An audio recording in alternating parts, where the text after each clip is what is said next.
Thanks for listening to the Tech Tools for Teachers podcast, where each week we talk about a free piece or two of technology that you can use in your classroom. I'm your host, Shanna Martin. I'm a middle school teacher, technology, and instructional coach for my district. And I'm her producer and husband, Fuzz Martin, and I'm not a math teacher, but I do like to solve problems.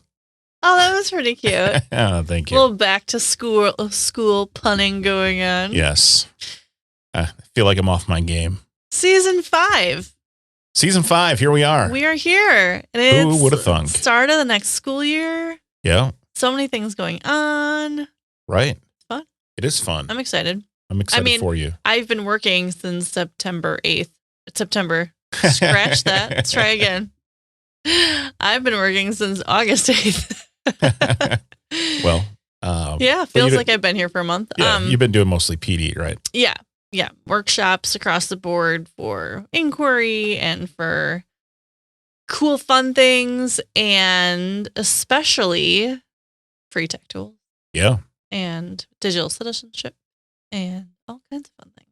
So, did you have anybody take you up on your offer to help them with their PD? People in my own district, okay, but not outside of my district. Okay. So I did make little certificates, though, if anyone needs a certificate. Yeah, techtoolsforteacherspodcast@gmail.com if you've been listening to the show for your professional development. Some schools do allow podcasts as PD hours. So, and each of these about 15, 20 minutes long. I know. So get some time in. Yeah. So yeah, it's kind of fun. I did the summer workshop or the summer podcast episode, which we had quite a few downloads on, which is always super fun that people jump in over the summer and catch up on things, I think. And shout out to Portugal. Yeah. A lot of listeners in Portugal, which is super fun. I love it. So fun. Yeah. And then I learned about other parts of the world too. So it's kind of... We could translate this into Portuguese. I'm just kidding. There's a lot that goes into this behind the scenes, though. Just add another thing. Yeah. We do have a couple of tech tools coming up this season, though, that we're going to talk about that translate easily, which is kind of fun. So I will be sharing those in upcoming episodes. So. Great. And to help improve accessibility, we've been putting transcripts in these shows now using an app called Otter, which I believe we talked about before. We've talked about Otter before. So, yeah. Cool. Yeah. So they're not all on that. The whole back catalog isn't transcribed yet, but working on it. I'm working on it. Your just free time. Just a couple episodes at a time because, it's takes a lot of time to do that. But the new episodes will have it. Awesome. Yay. So we're here for season 5, and it is episode 125. Yep. Which is also always crazy to me. We did do virtual vacations. The last episode was at 123, and then we did virtual vacations. Yeah, because it was the end of season 4. Yep. And then we did our virtual vacations, which was 124. Yep.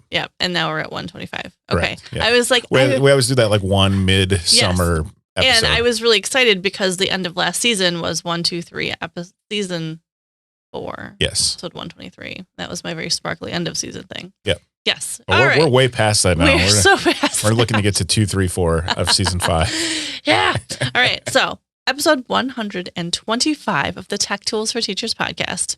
We are discussing resources that should be hopefully really super helpful at the start of the school year. Yeah. We start officially on September 1st, always in our district. Mm-hmm. And as a teacher, I'm always like, oh my goodness, I have to do all of these things. And then also I teach social studies, so I talk about the events of 9/11. And that oftentimes with Labor Day in here is the 6th day of school, the way things fall. Mm-hmm. And so I thought it might be helpful to have some resources available for teachers, not just in social studies, but across content areas, if you're supporting 9/11 lessons. And so I have a collection of resources for that, along with other civics across content areas, because I read a really awesome PD book this summer and I presented on it, and there's a lot of cool resources out there. So while I know our goal is always 1 to 2 tech tools, we have to be talking about 4 today. I'm sorry, but I couldn't. Well, I dropped an extra one on you right before you started recording. So. And I was like, well, I have that as a resource in there, but yeah, we'll talk about it too. So moving forward, they will be only 1 or 2 unless I get really excited about something. But we're going to have 4 websites today. Yeah. So hopefully very helpful. They're all very good. Yeah, they're awesome. And they're great for start of the year and some things that you need to cover, I know, right off the bat when we get back to school. Mm-hmm. So we will be starting with 9/11 resources here. So we're going to start with the first one, which is a go-to that I use for some content is the 9/11 Memorial Museum. It's the website that they have created in New York City. Yep. 911memorial.org. Correct. And this site has so many things because it's also the site that they use for visitors when they come there, Mm-hmm. and they visit, and it goes through all of the different programs and things like that. And there's a collection of resources for teachers. I will point out that not everything is free on this site. So while we like to point out the cool free things, like their virtual tours, they ask you to pay for them because I know that they put a lot of work and things like that into them. Mm-hmm. But they're very in depth. They're huge. Mm-hmm. But if I know budgets are always a thing. If you aren't able to do it that way, there are lots of other free resources. So if you go to 911memorial.org/learn, or if you're on the homepage and you just click learn, you will see a drop down of all kinds of resources. So they have programs, you can do all kinds of things. You will find, like, you start from the left and kind of work your way over. They have these really cool interactive timelines that I have found very helpful with students understanding the attack timeline. They have recovery at ground zero. So that's kind of neat because I like to show my students then once all of this happened, what happened starting September 12th and then moving forward, and it goes through. So a lot of times when I'm teaching September 11th and the events, we talk about them before, but then we also talk about what that led to afterwards with our country and things like that. So they have a really neat digital timeline that they have images of, and you can click on it and zoom in on stuff, which is really neat. That's super useful that I've used in my lessons before. They have different histories. So they have, if you click on them, they have different audio interviews of different people, like firefighters and people that were there and first responders and survivors and those types of things. So you can hear their audio interviews of what happened. They have specific lesson plans for students and teachers. So if you click on lesson plans, you can go through and see there's an essential question, which I always appreciate, the grade it's set up for, the theme, and then the lesson plans that break it down from there. So symbolism and all different types of things, vocabulary is laid out. And even if you don't have time to go through a full lesson, I know, especially in elementary grades, like you are pressed for time those first few weeks of school, but just introducing your students to these events, you can break them down quite easily and just do maybe a half an hour lesson instead of spending a full day on it, depending on, what your timeline is in your school as well. If you are a resident of the state of Wisconsin, for another 9/11 resource is Wisconsin 911memorial.com. Mm-hmm. And under there, we happen to work a lot on this project together. So I'm the president of the Wisconsin 9/11 Memorial. It's a really cool place. It's located in Kewaskum, Wisconsin. We opened it in 2021, but part of the whole memorial, there was not just building a memorial, but also helping to educate students about September 11th, 2001, and the events that happened afterward. Correct. So you helped out by developing lesson plans that we have on the website, which are age appropriate, right? Correct. So what's neat about this is even if you are not able to bring your school, the field trips are free. There's, a program, you just send an email, and you can set up a field trip. I've been able to take my students locally. It's easy. We just throw them on a bus and add it as a part of one of our field trips. But if you're not able to get to Kewaskum for a field trip, you definitely have access to. So the lesson plans are set up by grade level. You can click on it. You can download the lessons. What's cool, I shouldn't say like I'm talking up the lesson plans that I wrote. They are standards based. But any of the tools in the lesson plans you can use as needed in your classroom. So there is timelines that have been created. There are maps that connect students from Wisconsin to New York, how far that is, what that looks like, because it's not always easy understanding in relation to our state where things are, how far this is away. There's a relation to Wisconsin to Afghanistan, like how far that is, what that looks like on a map. Mm-hmm. So there are different pieces to this that even if you are unable to do the whole lesson, there are reflection questions. There's other pieces to the lessons that you can use. There's also field trip planning. If you are able to do a field trip, there's a scavenger hunt that goes along with that on the field trip. And then there's a huge collection of resources. So there's books, chapter books, picture books, the links to them. I believe they link to their Amazon accounts if you're able to order them. There's also additional links, like we just talked about the 9/11 Memorial Museum in New York City. That link is on there as well, along with other memorial resources, databases, World Trade Center memorials. So all of their website links are on there as well. So if you're teaching about 9/11, if you need a one-day lesson, a half an hour lesson, or to span over a few days, maybe since 9/11 this year happens on a Sunday, yep. you might do a Friday lesson, introducing it, talking about it, and then the day after and what we've done, so all of those resources are there. So between the New York 911memorial.org website, or if you're specific to Wisconsin or Midwest and you want to connect it to your students, Wisconsin 911memorial.com. And you can too, if you're not in Wisconsin, you can look at the lesson plans and alter them to fit your state. So how far away is New York from the city that you're in or the area that you're in? And then a lot of this other lessons in those translate easily outside. They are not specific to Wisconsin. So they talk about like symbolism within your own community. They talk about, and as the lessons for older students, depending on your grade level. So if you're doing like 9/12 lessons, that overview is going to be like about students will understand the impact of like counterterrorism within the United States, what's happened afterwards, how our country is rebuilt, like those types of things. So it's not just specific to an area. So the lessons definitely lend themselves to different states and other places that you can learn from as well. So so that's a little like 9/11 plug that always comes up so fast in the school year. And until I got involved in this project, I was always like, all right, I got to teach this day 6 of school. And I always take a pause and we spend a day on it in my classroom. But it was also, okay, I kind of need shorter lessons because I'm in the middle of a unit, but also I want to make sure that it's acknowledged, even though it's like the 6th day of school always. So also on the site, when you go to the Wisconsin 9/11 Memorial site, there are age appropriate books for different levels as well. So picture books all the way up to word books.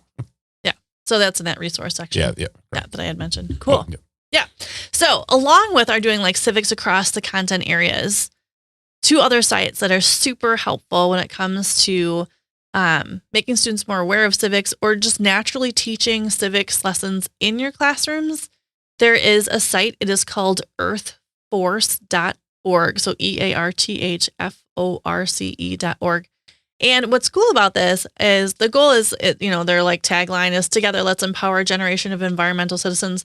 But if you do any sort of inquiry learning in your classroom and just have students kind of dig in on different collections of information, there are so many cool resources in this website for students, and it's broken down by steps. So if you just want to get your students more connected to the community and realizing like their first step is community environmental inventory. So making students connect to, or helping students, I should say, connect to what's going on in the world around them. It's a project-based experience. They kind of inventory methods of types of, if we're looking at floodwaters, if we're looking at just general like use of different environmental aspects or how things are set up within your community, water quality, waste, flooding risk, like these can connect civics lessons to science. It connects to them to like language arts and to math. And there's so many cool different resources. So what they'll have on this website, just go to the homepage, click on like classroom resources, and then they have it step by step. So you can find specific issues if you're looking for laying something out for your students that you really want to cover within your classroom. And again, it goes like civics lessons. It talks about like the democratic voting process all the way through water quality. Like there's so many ways of building these civics lessons and supporting your community in these lessons. Policy practice research. They have taking action, celebrating reflections. They have video resources. And then they also have professional development for teachers. So you can do that. They have water quality monitoring resources, which I know our science teachers dig into quite a bit.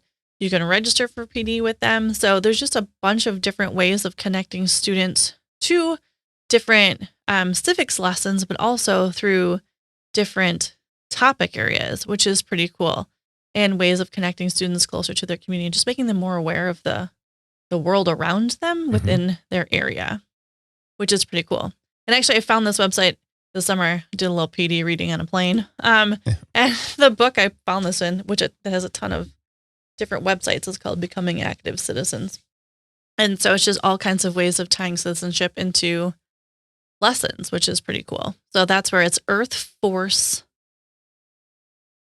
is the website. And you go earthforceresources.org would be if you're going to look specifically for classroom resources. Okay. And again, they have like their learning goals are partnerships, project management, like how to assess students in this way too, and just click on them and they take you different ways of getting students to learn about their communities and connecting and how to make communities run more efficiently, which is pretty cool. Great. Yeah. So Earth Force is that site, and it's very cool. And our last one today, because, we're laying out 4 sites that are going to help our students with civics across the content areas. The last one is called facinghistory.org. So FACINGHISTORY.org. Facinghistory.org. And this site, awesome, also found this reference in this book I read. They have all kinds of great both teacher resources, webinars and self-paced PD and things like that. But what I appreciate is they had cool back to school support for teachers.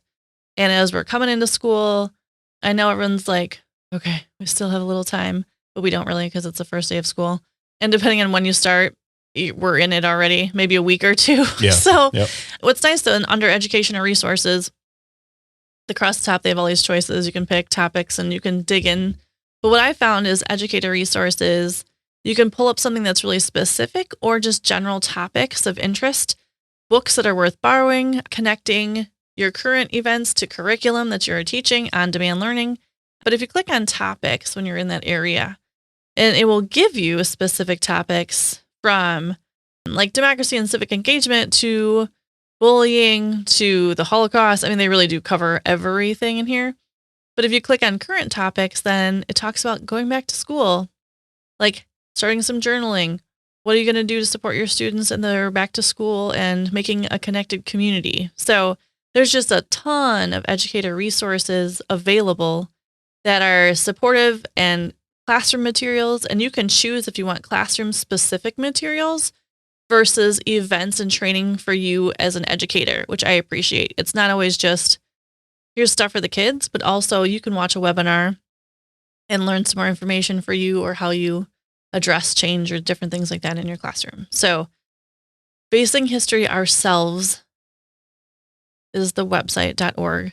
And again, lots of back to school things, gathering communities, connecting students together, and then resources for both teachers themselves and teaching in your classroom. So there you have it. Yeah. Just a few things Just to a couple look at, things. Along with all the professional development you're doing and getting your classroom ready and just being fired up for the new school year. Woo! Woo! There you go. Well, Season 5. Yeah, we're getting in. Starting off with a bang. Yeah. On that note, thanks for tuning in. This has been the Tech Tools for Teachers podcast. If you ever have any questions, you can find me on Twitter at SmartNWI. And if you want to get more information on the links to the technology used and discussed in this episode, please visit smartnwi.com. If you'd like to support the show, please consider buying me a coffee or two. You can visit buymeacoffee.com/smartnwi or visit smartnwi.com and click on the cute little purple coffee cup. Your donations help keep this show going. New episodes each week. Thanks for listening. Go educate and innovate. The ideas and opinions expressed on this podcast and the Smart NWI website are those of the author, Shanna Martin, and not of her employer. Prior to using any of the technologies discussed on this podcast, please consult with your employer regulations. This podcast offers no guarantee that these tools will work for you as described, but we sure hope they do.